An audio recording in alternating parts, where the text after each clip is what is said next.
Good morning, adventurers. My name is Ben, and welcome to a morning show where I sit around, drink some tea, and talk about D&D. Oh man, that's really good. So first up for D&D today, we have my "You're the Greatest" mug, given to me by several members of my D&D party. And inside of it, we have some throat comfort yogi tea. We literally just finished a little bit ago playing a session. Wherein I was playing a pained and slightly dying god. So my throat feels a little funky after that. Just because I was talking in a sustained voice like that for probably pretty close to about an hour, maybe 45 minutes. And so it's one of those things that, you just, you want to take care of the old vocal cords and all that. But anyway, on to what we are actually talking about today. This one, I was planning on talking about something else today, but we literally just finished a session where this happened, and so I want to talk about it while it's still fresh in my head. It is the role of Feats as a DM tool, I guess, is a way to put it. But awarding feats outside of NASI is what we're really talking about today. So a little bit of backstory for everybody here, talking how we ended up with this. One of my players gave me a backstory, 3 years ago when we started this campaign, talking about he was born into a noble family. I wrote it in that his parents were involved in local politics pretty heavily, to the point of being actually on like a board of advisors for the Queen at the time. Yeah, Queen. And so he was part of this like high nobility family, and he was essentially what he had written for me was that he was running away from the responsibility of being part of the ruling people there. And so he had left to go do a bunch of research in the woods, like sort of like a globetrotting kind of thing, like a backpacking across Europe equivalent almost. And he's a Dragonborn ranger. It's where he got his ranger skills from. But he essentially went on this journey to avoid being part of this, and then the storyline of the campaign forced him to come back, take on this major challenge that he had been given, so that they could actually, so that his parents could continue forward in sort of like the rankings within the council, because his grandfather has died, so his dad was going to take the spot. It was a whole thing. Point being, his backstory was all about running away from responsibility, essentially as like, he wanted to live his own life and not be responsible for the running of his family's estate, essentially, wherein they were the major representatives for the Dragonborn clans within the city. However, over the course of this campaign, he has developed as a character into being this really phenomenal politician, this really phenomenal like public leader kind of person. He has given several different speeches. Like the player has sat down and written out long speeches. In fact, to the point where he wrote one for me to read as an NPC, his mom specifically, and so all of these things have sort of compounded. He spent his year of downtime that we had talked about a little bit on the show. I mean, we had talked about that on the show. He spent his year of downtime like shoring up political relationships and, essentially keeping everything running. And so at the end of the session tonight, he gave another speech following at an after party of a coronation. And when we were all done, I was sitting there and I was thinking about it. We were sort of talking after the session. And I went, you know what? I think in conjunction with your year off and what you just did and everything like that, you should add the inspiring leader feat to your character as well. And everybody else agreed. Everybody thought it was a great idea. He's gone like full character arc on this, from like he wasn't a kid, but he was like this scared kid running away from responsibility, all the way to being this like figurehead, this real leader who actually inspires the people around him. And so it made sense to just sort of add that feat into part of his character. It didn't come with an ASI. It didn't come with like lots of extensive training on it. It was just based on the character development and growth through all of the role playing that he had been doing for quite literally 3 years now. And it felt right, and everybody at the table thought it felt right, and nobody left that, I'm pretty sure, going, man, why didn't I get something like that? Because it made sense for his character. And so all of that backstory is to say, feats are something that, yes, players can pick up as part of an ability score improvement, or in lieu of an ability score improvement. They are things that you get as like variant humans, or sometimes DMs let people have them at first level. I have talked on this channel before about how I think they are hugely valuable in like training over the course of a year of downtime or extended periods of time, so that like you can get some of these things without having to like spend points essentially from your levels into them, because it makes sense to be able to train for a year and be able to pick up like a heavy armor feat or something like that. But there are some feats that like the Inspiring Leader feat, where it just makes more sense to allow it to be something that is given to you at the end of a long character arc or something like that. If you've seen Critical Role, spoilers for Campaign 1, I guess, so skip forward about 10 seconds from the end of this sentence if you don't want to have that spoiled. Critical Role has Keyleth getting the Inspiring Leader feat at the end of her Ashari, or Aramente, in the same sort of sense. So it makes sense for an individual who's going through that kind of thing to get a feat like Inspiring Leader for that.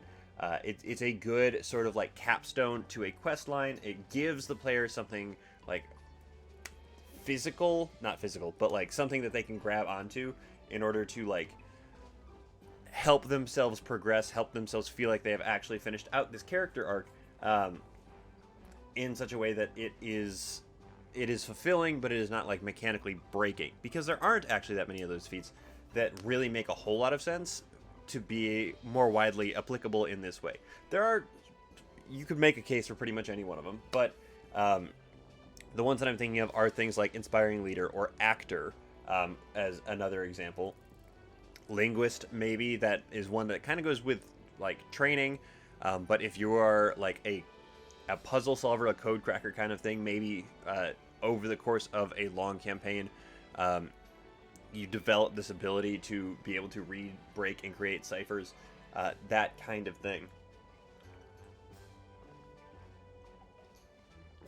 Maybe something like Resilient could be something that you throw in there if it makes sense with the character arc. I could even see something like Fey Touch or Shadow Touch being something that happens as a result of a story beat, like somebody being forced through the like plane boundary of the Shadowfell or of the Feywild. I could see some of it like clinging to them, particularly if it's something that has like happened several times over, because feats and mechanical benefits as a whole, not necessarily just feats, but mechanical benefits as a whole, are things that can very much be inherently tied to story, because it makes sense for them to be tied to story in that way. I genuinely do recommend, if you have not, reading through all of the feats that exist, and really thinking about like where you would be able to apply them to your characters at your table, because it feels good essentially at the end of a story beat to not tell them, hey, this is what you're working towards, but to be able to say, this is what you get for accomplishing this thing that you set out to accomplish a long time ago. Like in my case, he didn't set out to become this great leader. He set out to, like play the game and have fun and globetrot essentially in the world, and he has become this politician. He's a business owner. He started an ice bar, because why not? It's called the Dragon's Breath. It's apparently a really obnoxious construction in the middle of the city, but that's not the point. But he's developed into this massive political force essentially, and there is no reason not to reward that. In fact, there is all the reason to reward that, because it highly encourages the roleplay aspect of the game at your table. If you're running a wargamey kind of thing where you don't really care about roleplay, fair enough. Hands up. I'm not going to fight you on that one. But this is the kind of thing that, like, it makes a lot of sense to be able to hand to your players, in my mind. In addition to, like, them getting magic items or them getting money or something like that, being able to take feats at random times, or you saying, hey, you get to add this feat, hey, you get to add this mechanical benefit to your character, not like an item, but like a character as a whole, feels good. It feels really good. It feels like you have accomplished the development that you wanted to there. And a lot of times people achieve that through like multi-classing, or through just sort of resolving their storylines on their own. And there aren't feats for every situation. Like, you're not going to necessarily find the best feat in the world for somebody who has successfully avenged the murder of their brother or something like that. If that was their whole goal, there's just not going to be something in there for that. But there is going to be something in there for the person who goes on this long journey to become a better politician, to do this this sort of thing. There is something in there for somebody who starts off as like a super shy character who sort of forces themselves out of their comfort zone. Not that being shy is bad. I have played plenty of shy characters in D&D. But like, if they're actively trying to become a more outgoing character and they like slowly work up towards it and slowly build up to it, being able to give them like the actor feat at the end of that, if they're somebody that has like really, really put in the time, put in the effort, put in the legwork to make all of those things happen. I reference back to Critical Role because it was an ongoing storyline. It was something that had been laid out early on to be accomplished, and they followed through on it. And that is the thing that does become a little bit more rare if you're looking at something like this. So, DMs of, the world, I do highly, highly recommend you taking a look at all of those feats so that you can actually see what it is that you might be able to award your players for playing the game well, like for genuinely just being good players. I don't really know what else to say. This is not going to be a long episode because I don't have a whole lot extra to say on top of that about this, because it's something that just came to my head. I wrote it down on my board, and then I immediately started to I immediately turned around and started talking about it after we got off playing the session that we literally just finished. And so character development should warrant some kind of mechanical benefit. Look into that.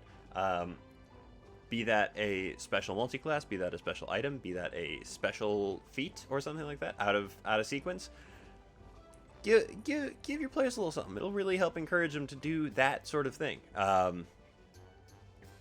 Yeah, I think that's a good button to leave it on. So moving on from that, we have our shows for today. It is Wednesday, which means that we have, of course, Dimension 20. We have Knocked Prone. We have Venture Maidens, and we have Trials and Trebuchets. Please go check those out. Let them know that I sent you if you do. These are all great shows. I am caught up on Dimension 20, and I am behind on pretty much every other D&D show that I pay attention to because I have been working like a madman, and so I'm working on getting caught back up because I really am enjoying all of these stories that people are telling. And you should too. Find a little bit of time for D&D in your life, in addition to playing it, because playing it is fun. But that is everything I have to talk to you guys about today. Thank you so much for making me part of your morning routine. I really do appreciate it. And thank you so much in particular to my patrons. You guys are the ones that make this show possible. If you are interested in becoming a patron, please check out the link in the description of this episode. And reminder to patrons, while voting is closed for the special patron voted on episode for this week, you can still suggest episodes for next week until Sunday. So I'll remind you about it in the next couple days as well. But don't forget, you can do that. Go check it out. I believe that is everything. So, with all that said, don't forget, everybody, drink tea, play D&D, and keep on rolling.